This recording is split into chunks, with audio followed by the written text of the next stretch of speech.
Bienvenidos a La Plaza de Toro, un podcast donde discutiremos sobre los temas relevantes de la plaza pública, política, economía y todo lo que nos ayuda a entender la vida. El día de hoy platicaremos sobre las implicaciones de las elecciones en México. Mi nombre es Miguel Toro, acompáñenme a abrir las puertas de la plaza.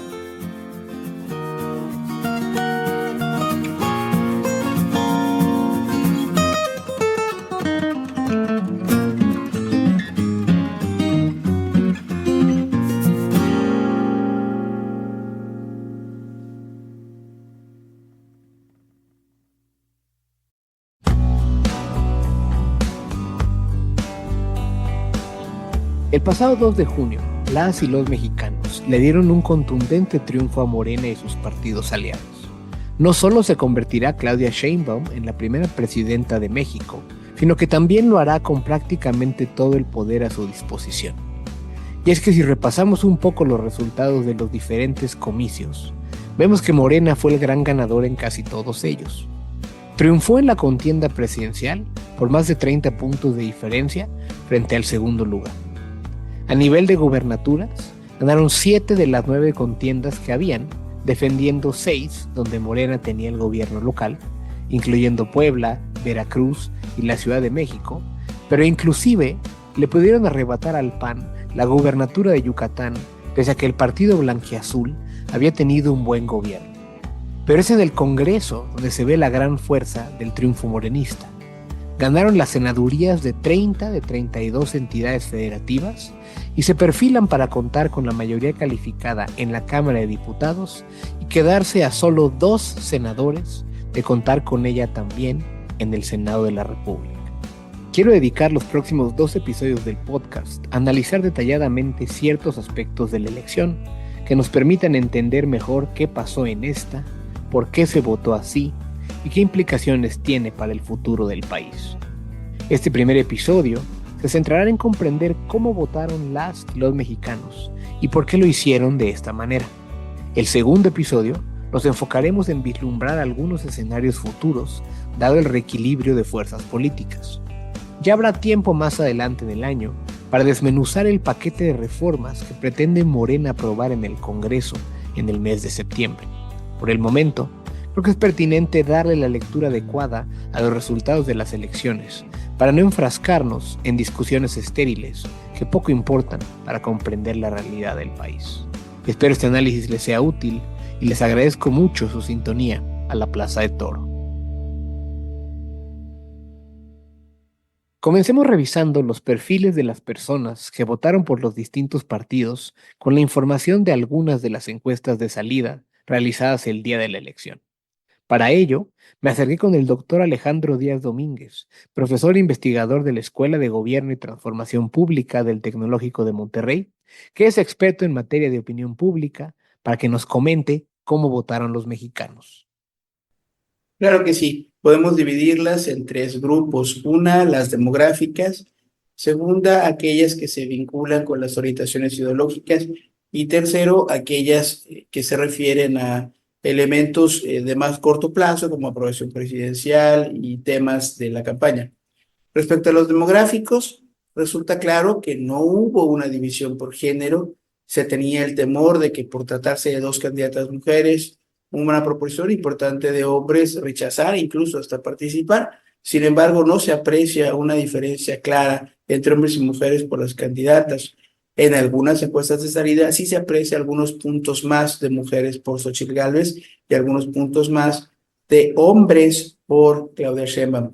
Respecto a la edad, como ya se esperaba, la generación Z, 18 a 24 años, ha preferido el doble a Maines. Maines, como sabemos, obtuvo 10, 11 puntos, pero en ese segmento lo duplica. En el siguiente, los millennials, esta población también se inclina un poquito más por Maines, 6 puntos más.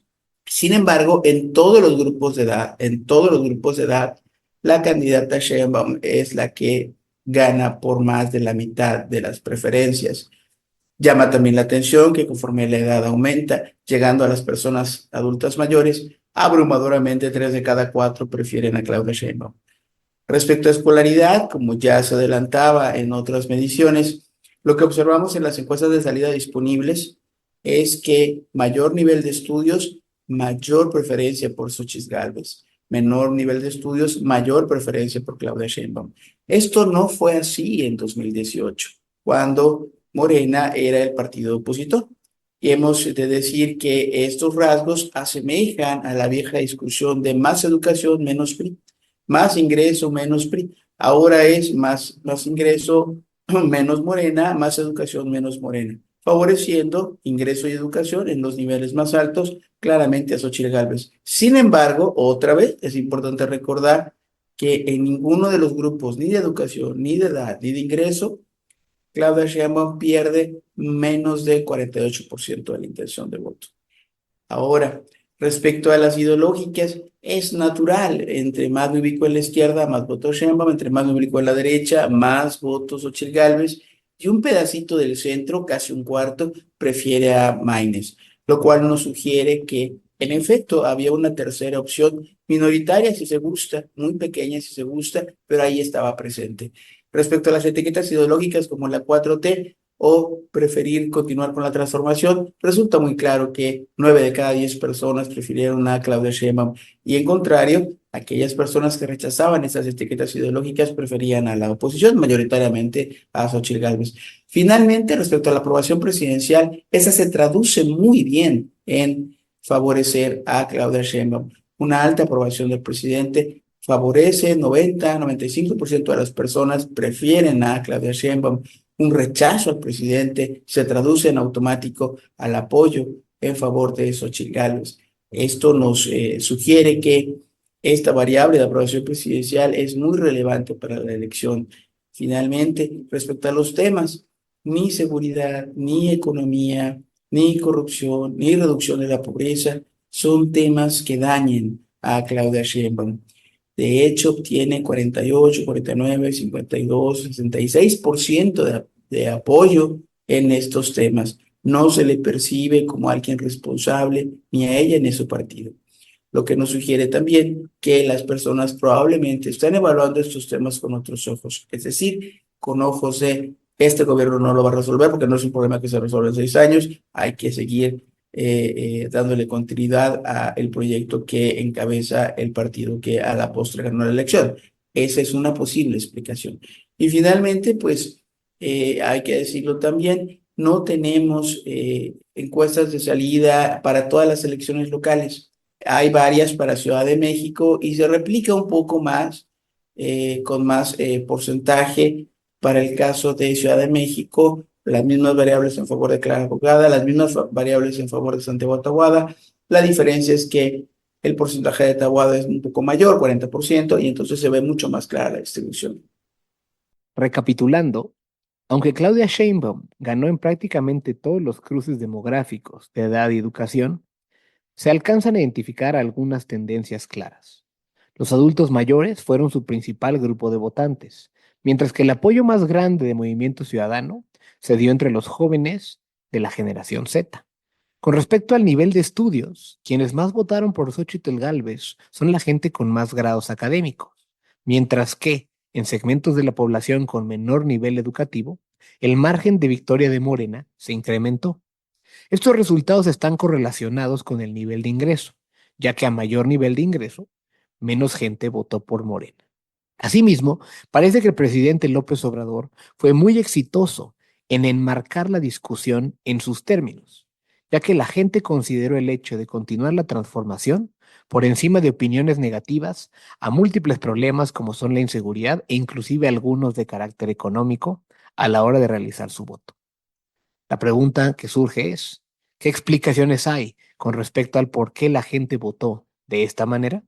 Yo soy Rafael Che, soy doctor de ciencia política por la Universidad de NYU en los Estados Unidos y acabo recientemente de terminar mi postdoctorado en la Universidad de Princeton, donde me especialicé en cómo fricciones políticas en el mundo afectan el precio de activos financieros.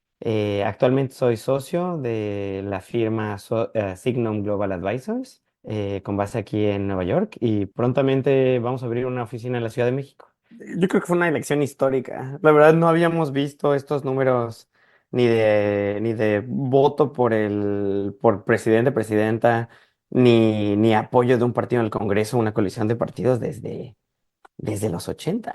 Entonces, la verdad creo que fue, no sé, para mí sí fue una gran sorpresa que en especial Morena y la coalición obtuvieran supermayoría. Ahora, la verdad, y voy a ser súper honesto, creo que fue una gran sorpresa porque todos hicimos un mal análisis. Y hicimos un mal análisis en general por tres razones. Uno, era obvio que el partido en el poder tenía una aprobación fuerte y creciente desde 2018 porque habían avanzado reformas económicas y porque el salario mínimo se impulsó dramáticamente en los últimos 6 años, ¿no? Eso era un factor que era obvio pensar que al menos iban a sostener lo que tenían y moverse. Lo segundo que no era tan obvio es que eres obvio y sabemos que en México tenemos generalmente una sobrerepresentación de los partidos en el Congreso. Y eso es simplemente una característica mecánica de nuestro sistema. Y para muchos no es democrática, pero es lo que es. Y actualmente es legal. Y es algo que la mayoría de los analistas políticos lo han dicho mucho post elecciones, pero la verdad es que lo debimos haber incluido en nuestros análisis antes de las elecciones y creo que eso fue muy subestimado. Y lo último es, la oposición realmente tiene problemas para definir políticas públicas que sean atractivas y candidatos competitivos. Entonces, la verdad es que se presentaron muy débiles frente a la elección, pero como tienen instrumentos financieros amplios, creo que hicieron campaña como para mostrarse más fuerte de lo que en verdad terminaron siendo. Y simplemente creo que es una diferencia entre el nivel de competitividad y realmente activos financieros que tiene la oposición. Y uno gana las elecciones por el nivel de competitividad de facto y tu poder de movilización, no por cuánto dinero tienes para hacer campañas medias.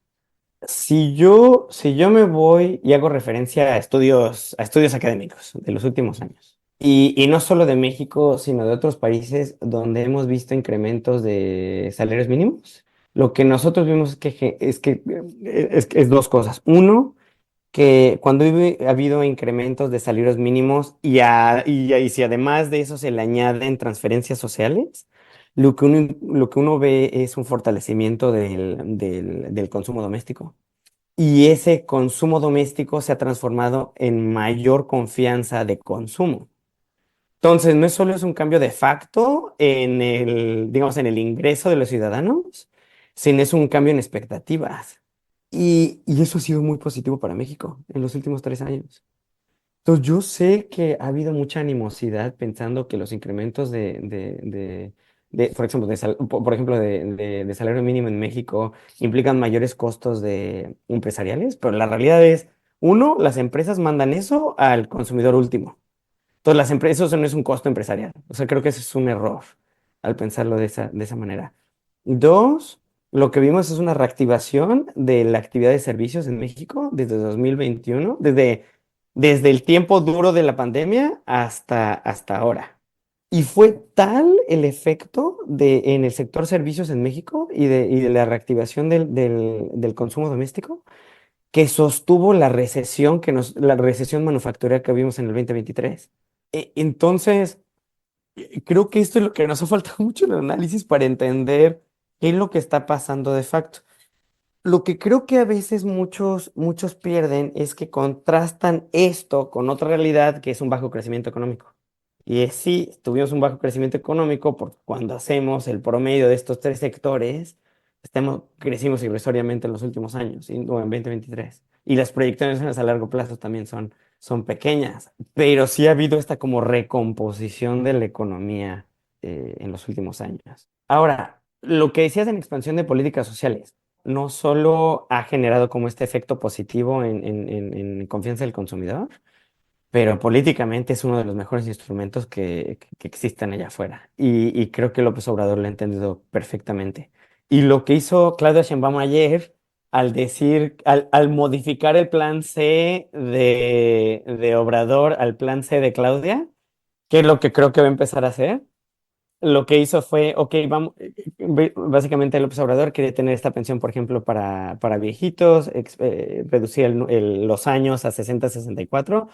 Claudia lo que hizo es lo focalizó a mujeres para simplemente hacer lo suyo y hacer esa expansión.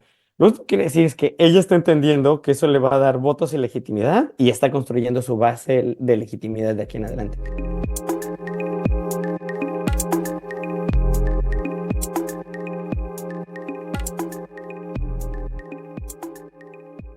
Prepárate para responder a las necesidades de una sociedad que se transforma a un paso acelerado. ¿Te imaginas cómo serán las y los abogados del futuro? ¿Te imaginas los retos que enfrentarán? ¿Te gustaría redefinir la economía del mañana? ¿Has soñado con crear un proyecto que transforme a tu comunidad? ¿O imaginar las relaciones internacionales en un mundo digital? Si te apasiona crear un diálogo inclusivo, si tienes ganas de generar cambios en la sociedad con herramientas disruptivas, en el TEC aprenderás de las y los mejores profesores que te inspirarán a llevar tu conocimiento al máximo, utilizando nuevas herramientas como ciencia de datos e inteligencia artificial para hacerle frente al cambio climático, para pensar en el desarrollo sostenible y solucionar problemáticas de grupos vulnerables.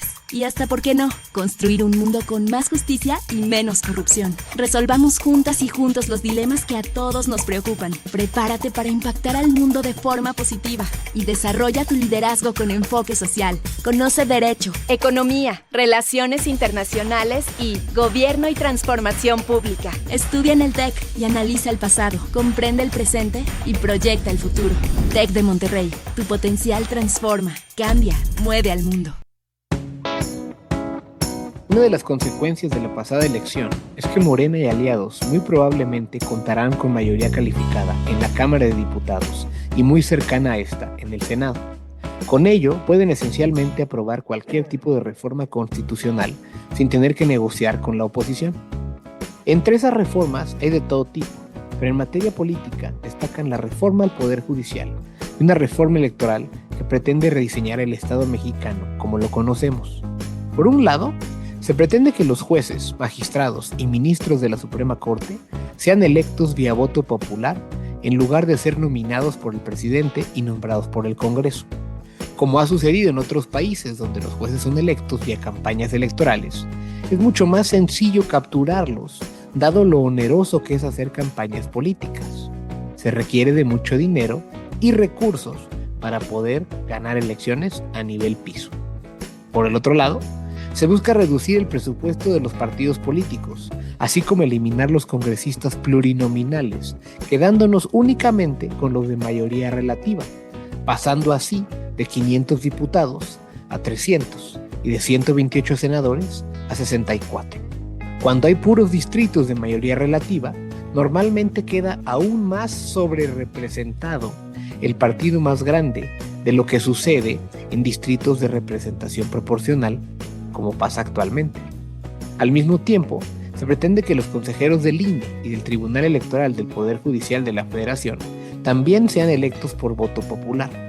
Adicionalmente, también se indicó que se eliminarían a los distintos organismos constitucionalmente autónomos que existen para que sus funciones sean absorbidos por las secretarías de Estado. ¿Qué significa esto para la incipiente democracia mexicana? ¿Qué aprendizajes podemos obtener de otros países que han transitado por caminos similares? Le pregunté esto a Rafael Che.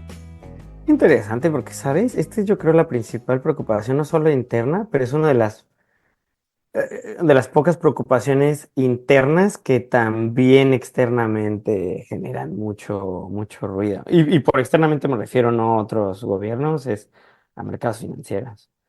Y es básicamente el cambio de las reglas de juego en México y la pérdida de certeza jurídica, ¿no?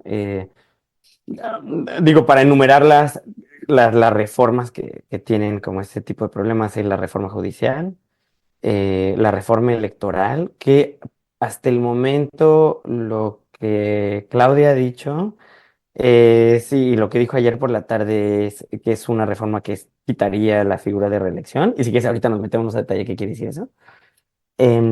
Y la tercera es la modificación o limitar tanto la parte financiera como la parte institucional de las instituciones autónomas, ¿no? Y ahí tenemos una lista grande de cuáles son.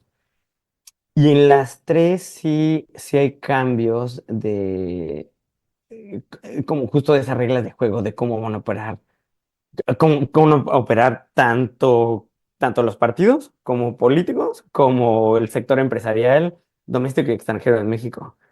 Ahora, la verdad es que en general tenemos muy pocos detalles de la mayoría de ellos como para determinar niveles como de destrucción o construcción institucional, excepto por la judicial.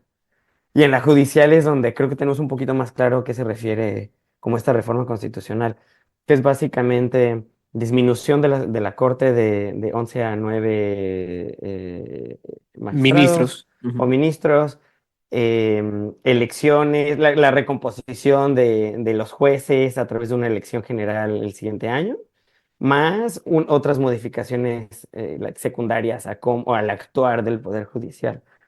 Y las tres, sobre todo la introducción de voto directo para determinar ministros como jueces en general, sí implican un poder, yo diría, no tanto del presidente, pero de la presidencia, cuando la presidencia tiene mayoría. Cuando no, a mí no me queda enteramente claro que es un debilitamiento, digamos, que esta reforma implica un fortalecimiento de la presidencia. Es solo cuando estamos en esa situación donde hay un partido, una coalición que tiene mayoría en el Congreso y una presidenta con una presidencia con una aprobación arriba del 45%. Si estuviéramos en otro caso donde hay un México con partidos divididos y hay elección de magistrados y jueces, entonces de hecho serían elecciones para ese tipo de posiciones extremadamente competitivas. Y creo que eso sí es importante pensar. Se supone que en la reforma que tiene el presidente ahorita pone algunas restricciones. Y las restricciones son, no puede haber partidismo detrás de estas candidaturas hacia puestos judiciales. Y por partidismo quiere decir que no haya un partido detrás haciendo o moviendo nombres o no. Simplemente se tienen que presentar ellos directamente y hacer una presencia en medios. Ahora, de facto, Es eso tiene poco muchos realista. colores. No, y además es poco realista. Tú y yo sabemos que en cualquier país hacer campaña de lo que sea, o sea, política, es costoso, es difícil, no cualquiera lo puede hacer, requieres estructuras de piso, ¿no? Que saben operar en ciertas zonas donde te interesa conseguir voto, en fin, pues la verdad es que suena un poco ilusorio pensar que aunque no estén de facto los partidos políticos permitidos en las campañas de jueces, o estuvieran permitidos en las campañas de jueces, pues que no tendrían que acercarse a estructuras similares a ellos, los respectivos candidatos a estos puestos judiciales. Claro, y porque siempre hay, digamos, hay pocos ejemplos en el mundo donde hay este tipo de elección, digo, de ministros de Supremas Cortes, yo desconozco otro ejemplo que tenga elección directa. Sí hay otros casos, por ejemplo, el caso de Estados Unidos, donde en ciertos círculos de jueces a ciertos niveles sí hay elección directa, pero suele ser muy local. Y sí hay un partidismo que está detrás para hacer financiamiento como de estas campañas. Pero la verdad es que en esos sistemas está mucho más claro cuáles son los instrumentos para financiar elecciones y hay mucho más transparencia en esos mecanismos. En el caso de México, como entiendo que es la ley, sería un financiamiento público, lo mismo que sucede con los partidos políticos, pero no hay realmente una transparencia completa como para saber si el financiamiento está viniendo de otros lugares y también no tenemos instrumentos suficientes como para auditar completamente estos procesos. No a nivel de partido, yo pensaría mucho menos a nivel de este tipo de elecciones. Para un resultado tan abultado, se necesita una posición debilitada. Siento que los principales partidos de oposición en México han estado extraviados desde 2018. Por un lado, creo que muchos al interior del PAN o del PRI siguen sin comprender bien por qué les gana Morena las elecciones. No sé si es cámara de eco, pero consistentemente seleccionan candidatos poco competitivos y sin alternativas razonables para los problemas que le importan a los mexicanos. Por otro lado, tengo la sospecha de que los liderazgos de estos dos partidos realmente no quieren ganar elecciones, sino están muy contentos con controlar los recursos que conlleva el poder al interior del partido. Cualesquiera que sean las razones detrás de esto, la votación que recibieron en estas elecciones los deja en una posición muy precaria, aún para simplemente administrar los recursos que reciben del erario público. ¿Qué tendrían que hacer estos partidos para poder reinventarse? ¿Tienen con qué hacerlo? En mi cabeza hay dos tipos de oposiciones.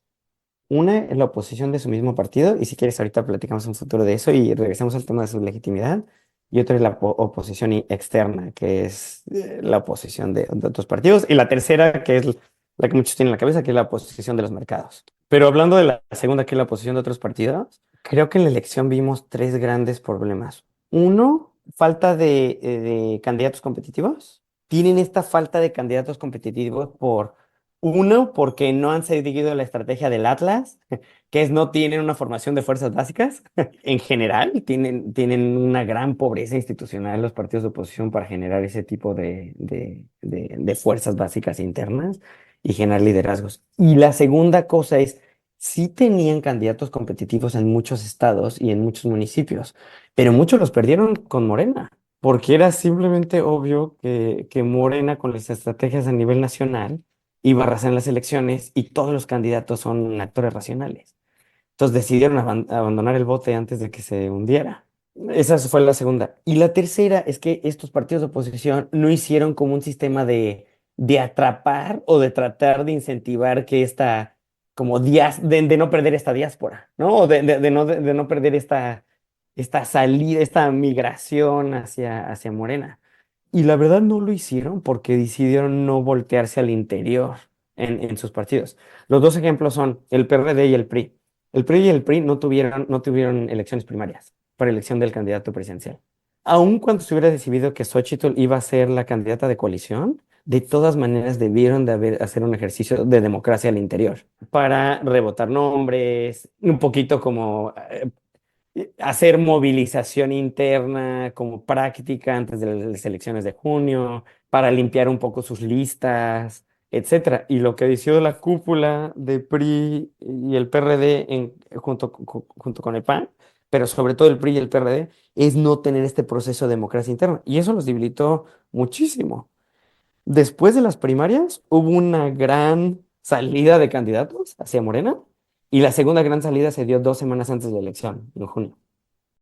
Me parece interesante esto que mencionas porque creo que, y haría un poquito de pushback en una cosa que es, yo siento que el PRI nunca ha tenido, salvo en el 99, eh, aparatos democráticos reales. Sin duda existían en el siglo XX, donde la competencia interna realmente de quién iba a ser el próximo presidente de la República se daba al interior del PRI en la estructura del dedazo, ¿no? De quién decidía el presidente de la República, pero era una competencia interna férrea. Y que luego eso se plasmó en la primaria que tuvieron en el 99, donde pues estaban La Bastida, Madrazo, Bartlett y Roque, ¿no? Aquella vez. Y que fuera de eso, como que en general, las primarias priistas han sido débiles, ¿no? O sea, probablemente la más, no sé, las más sonadas o las más competidas hayan sido inclusive cuando quedó José Antonio Meade, donde pues había múltiples precandidatos del lado del peñanietismo en 2018. Pero inclusive cuando llegó Peña Nieto, pues el único que le competía era Manlio Fabio Beltrones y rápidamente Manlio Fabio se bajó. El Tucón famoso del 2006 de Estados Unidos contra Madrazo, pues tampoco tuvo mucho eco a la hora de la verdad, porque Arturo Montiel, que era como el principal puntero de ese grupo opositor al interior, pues tenía más corrupción o fácil, digamos, escándalos de corrupción fácilmente explotables por el lado de Madrazo. Y el PRD siempre tuvo competencia, pero era una competencia muy poco institucionalizada, ¿no? Eran las famosas tribus que eran distintas, Ujú. y muchas de ellas se fueron a Morena cuando Morena se vuelve partido, ¿no? Ahorita como que siento que los chuchos tienen control total de lo que queda de ese partido en los días que le queda de registro, pero que el PAN es un partido que perdió sus primarias internas y su competencia interna real que tenían esencialmente con Ricardo Anaya. Porque inclusive, aunque esto comenzó desde con Calderón y los presidentes de partido que hubo en épocas de Calderón, todavía en 2012 hubo una primaria donde el candidato favorito de Calderón, Ernesto Cordero, no fue el elegido, fue Josefina Vázquez Mota. Mismo caso que pasó con Calderón cuando él superó a Krill, que era el elegido de Fox, ¿no? Pero desde la presidencia del PAN de Ricardo Anaya, pues sencillamente él se impuso como candidato presidencial en 2018.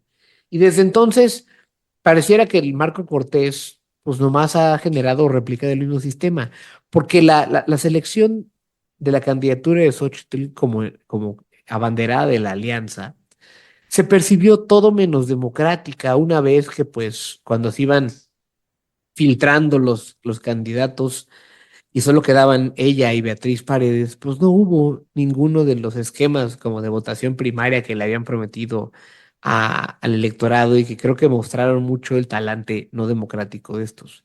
O sea, lo que voy un poco es, aunque coincido contigo que el éxodo de personas les afectó mucho, el mejor ejemplo es el Guacho Domínguez en Yucatán, donde pues Ujú.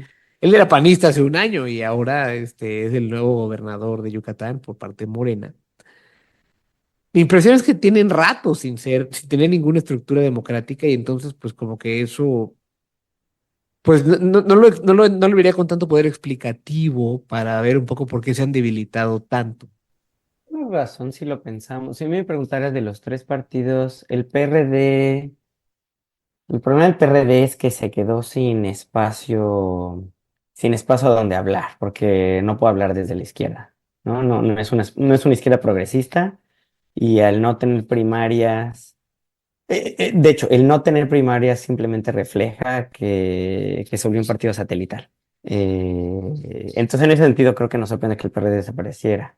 Del PRI, para mí, el gran cambio institucional vino en 2016, entre 2016 y 2017, donde Peña Nieto no solo era presidente y presidente de partido, sino también presidente de la comisión que determina las listas de candidatos. Y cuando Peña Nieto hizo eso, básicamente centralizó el poder y afectó más como el nivel de democracia interna y mató como la variación de disidencia política al interior.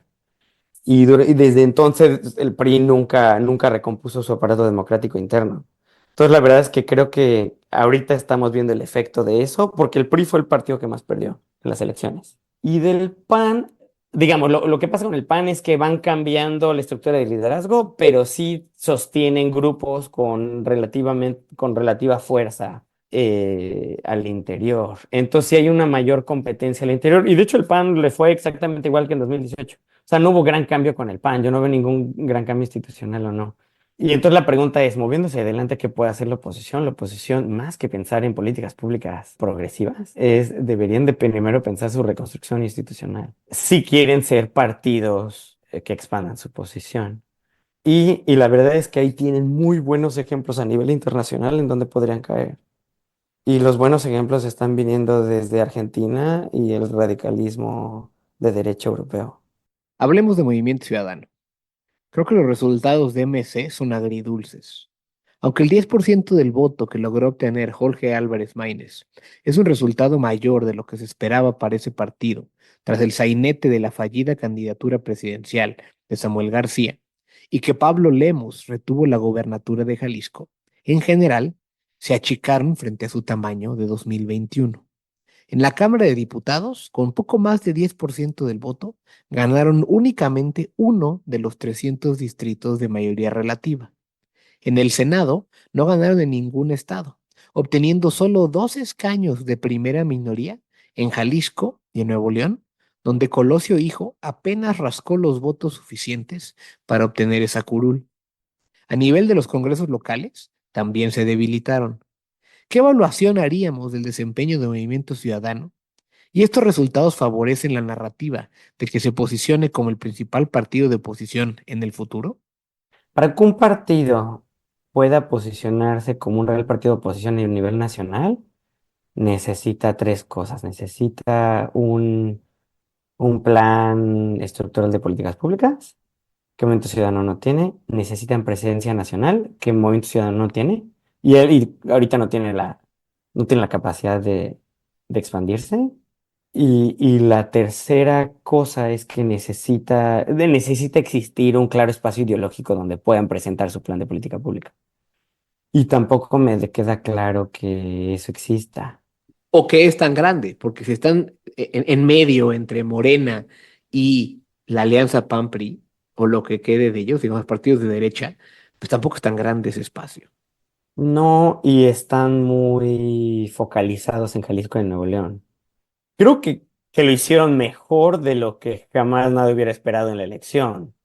Entonces creo que la pregunta es un poquito. Yo cambiaría la pregunta, es, ¿de acuerdo al base case de lo que esperábamos de Movimiento Ciudadano, lo hizo mejor o no? La respuesta es sí. pero eso porque todos los partidos estaban debilitados frente a la coalición de Morena. Y el Movimiento Ciudadano fue uno de los que alcanzó a defenderse mejor vis a vis el resto de los partidos de oposición. Fue el Movimiento Ciudadano y PAN fueron los dos que se pudieron defender mejor. Entonces, en ese sentido, es como una evaluación positiva de cómo de eso actuar. Pero la pregunta de si es Movimiento Ciudadano una posición que se espera crezca, se expanda, etcétera, creo que tienen esas tres debilidades. Entonces no les veo más que siendo un partido satelital que va a ser muy importante en el Congreso. O sea, simplemente Morena necesita de Movimiento Ciudadano en el Senado para pasar reformas constitucionales.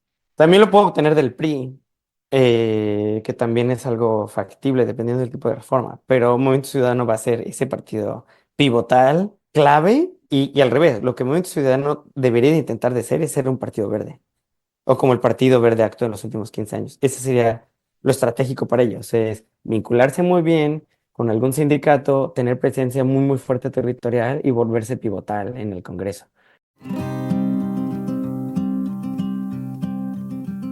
Espero que la conversación que he tenido con Alejandro Díaz y con Rafael Che les haya ayudado a comprender mejor el por qué los mexicanos optaron por darle un apoyo mayoritario a Morena y sus partidos aliados. No solo fue un espaldarazo a la administración del presidente López Obrador, sino un rechazo a los partidos de oposición que no han logrado recomponerse tras la derrota en 2018. Me parece que la transición democrática mexicana terminó hace 6 años y esta elección solo reconfirma que estamos ante un nuevo sistema de partidos, uno con características de partido dominante, similar al priismo del siglo XX. No obstante, el mundo ya no es el mismo que el de hace 50 años, y la presidencia de Claudia Sheinbaum estará enmarcada por múltiples presiones desde dentro de su partido como de fuera del país. ¿Qué escenarios se vislumbran en el horizonte de corto, mediano y largo plazo? ¿Y qué implicaciones pudieran tener estas sobre el país? Eso y más en el próximo episodio de La Plaza de Toro. Con esto hemos llegado al final de este episodio, que esperamos haya sido de tu agrado. Si encontraste útil o interesante esta conversación, ayúdanos por favor a llegar a más personas compartiendo el link de este podcast vía tus redes sociales con tus familiares y amigos.